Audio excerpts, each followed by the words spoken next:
Yo dudes, welcome to day 25 of my 60-day challenge.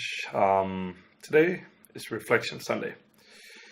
And today I kind of want to go over a few topics that's kind of been relevant for me during this week. But I think the most important one is actually not pickup related, but more so it's life related in general. And this is a funny thing that I think is actually really important.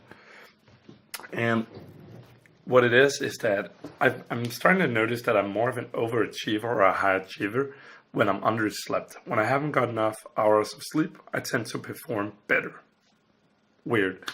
Quite controversially though, I feel like I do perform worse in the club or like for a game when I'm underslept. But for everything else, I do way better. I'm way more focused. I put in more effort. I tend to make my whole day about being productive.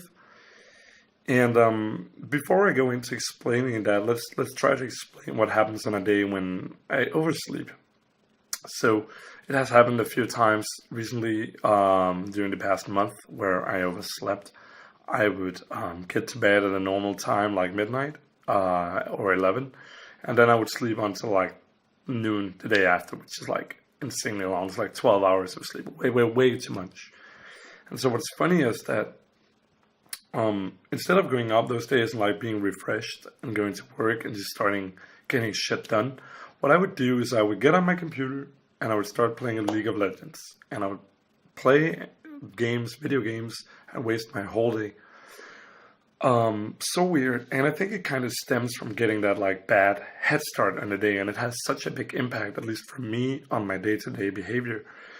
And what I mean by that is that when I sleep in late, I tend to beat myself up over it, and I'm all like, "God damn it, Martin, you overslept. You slept in. It's gonna be such a messy day. You had all these plans. Now you won't have time for it."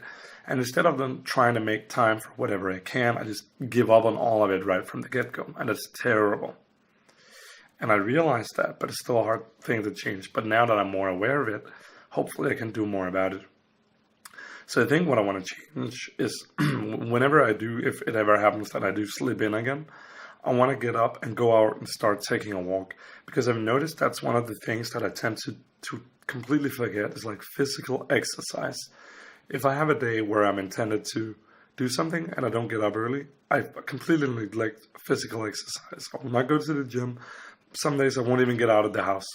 So I want to start those days off with walking. Just go for a walk. Get my head refreshed, and take a breather and kind of think about what do I need to get done today? What is the one thing I can do today that's going to project me forward? And then I think the opposite is what happens when sorry about this, kind of like have an itch here on the side of the nose.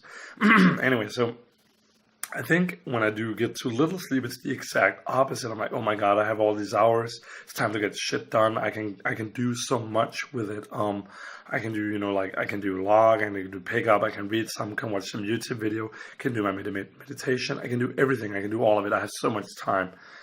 I'm a programmer for a living. I tend to spend a lot of time learning or becoming better at that or doing that as well. It's just crazy how much effort I put in on those days. So there's a little bit of a head start, and definitely something I'm going to be more wary of in my day-to-day life. It's just great doing these reflections and kind of think about that stuff. Another thing I kind of want to tangent further on is what I started talking about yesterday, which is the cheek kiss on the cheek. Not the girl giving me a kiss, which is nice, but me giving the girl a kiss. So I think what I initially thought is a good thing about it is that it states intent, you like her. Sure, I guess that's true. I guess there's nothing wrong with that. But it can also maybe, I think, come off as a little bit needy. But I think more importantly is the subtle difference that when you do that, the girls know where she has you. There's like no mystery about it. He's into me. I can choose if I want to go home with him or not, basically. Like she knows. She kind of has that control again. Whereas if you keep her guessing, she won't have the control. I keep saying the word control a lot. I think I'm also a little bit of a control freak. I definitely noticed that I am with some of my habits and so on, but that's a topic for another day. So I'm kind of like a little bit curious about that. I'm not necessarily decided that it's a bad thing or that it's a strictly a good thing. I'm just like more open to the idea that it's not strictly a good thing. It definitely has both sides within it, like both elements of like being good or bad within it. Just looking over at the notes here because I can't remember all of this shit. Yeah, something that's actually, I should have said this way sooner, but doing like these past 25 days of going out, I've gotten way better at like the we're all friends frame, which basically means, I think for me at least, it means that I get approached by dudes a lot more. I approach dudes a lot more. More importantly, I'm not afraid of mixed sets anymore. So, that's been a huge issue for me for like forever since I started doing game. And there's like nothing to be afraid of. I actually just finished reading one of Max's, what he calls 50 Shades of Max, one of his reports in there, and it's just like he has this little paragraph on like how to handle guys, and if they don't have game, just completely ignore them. If they're part of the social circle or they're cool or has a better game, just acknowledge them. That's it. And I've gotten better at doing that as well. Not kind of like stealing. He puts it to word really nicely. But I've definitely noticed myself doing the same. Like if they have bad game or they're just kind of, like hovering, proximity, lingering, just ignore them. Who cares? I kind of also like to I try to screen for it like in the non-verbals, but sometimes I also like to make it verbal. Like, so where do you all guys know each other from? Oh, we just met these guys. Okay, like, fuck these guys, right? Because they're just randoms.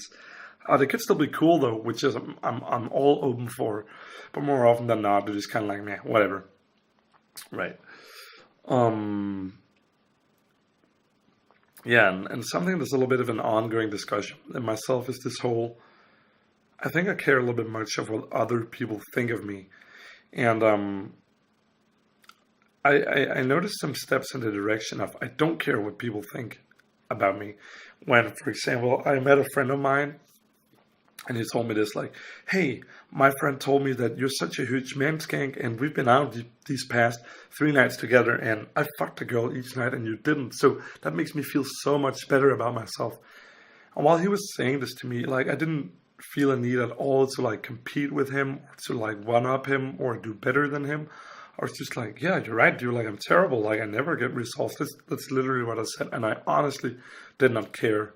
Maybe a little part within me was like, I know better than you, which is terrible. But like, I genuinely felt like I didn't care about it. I was just like, yeah, I'm not getting any results right now. And that's what it is. And so that's a point in the direction that I don't care what people think of me.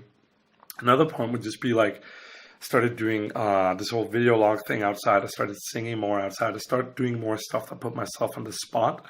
Something I really want to work a lot more with is my wing who do the social freedom exercises. I want to do more of those where I get really loud. I add some volume. I really put myself on the spot.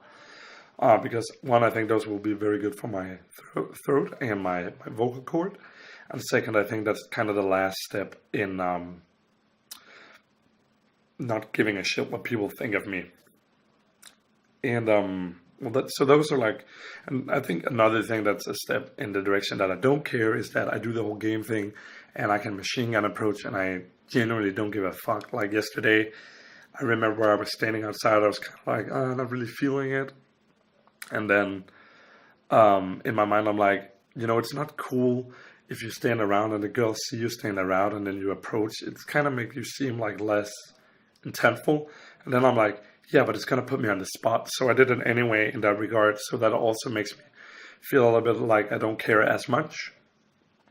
Something that makes me think that I care a lot about what people think is, for example, I met a friend of mine and he's like, dude, I saw you adding all these beautiful girls on Facebook. That's because I for some reason, end up doing the Facebook close more so than the number close. And I noticed that brushed my ego a little bit. Like, I was like, yeah, I mean, I didn't play it off as such, but I definitely noticed that it was a little bit of an ego boost, which it should not be. Another thing is that I'm still scared to do a lot of stuff in game, like something that's like too out there, stuff that's like too thought-provoking or like too weird or stuff like that. So I tend to avoid that instead of like using it to break comfort. All right, so one last topic for today I want to talk about is as is this reflection Sunday, I want to reflect on the week past. And I think during this past week, I've been out gaming, I've been out doing a day game, I've been doing dates, I've been doing night game. But at the same time, I also felt a little bit more into comfort. While clearly enough, I'm still doing stuff that I wouldn't do a month or two ago because I've expanded my comfort zone. But I need to expand it further. That's what it's all about. I need to keep expanding instead of like just accepting that the limit of the comfort zone has gotten bigger. I need to keep expanding. So I fall a little bit back into like comfort, and I definitely do not want to keep doing that. So I want to keep pushing myself, because this is, after all, like 60 days of pushing myself, being weird, being very religious about it, and just accepting that it's not feeling good right now, but it's going to feel good in the end when I do reflection upon it. Right. So that's everything for today. Thanks for watching again, and I'll tune back in with you guys tomorrow. Bye-bye.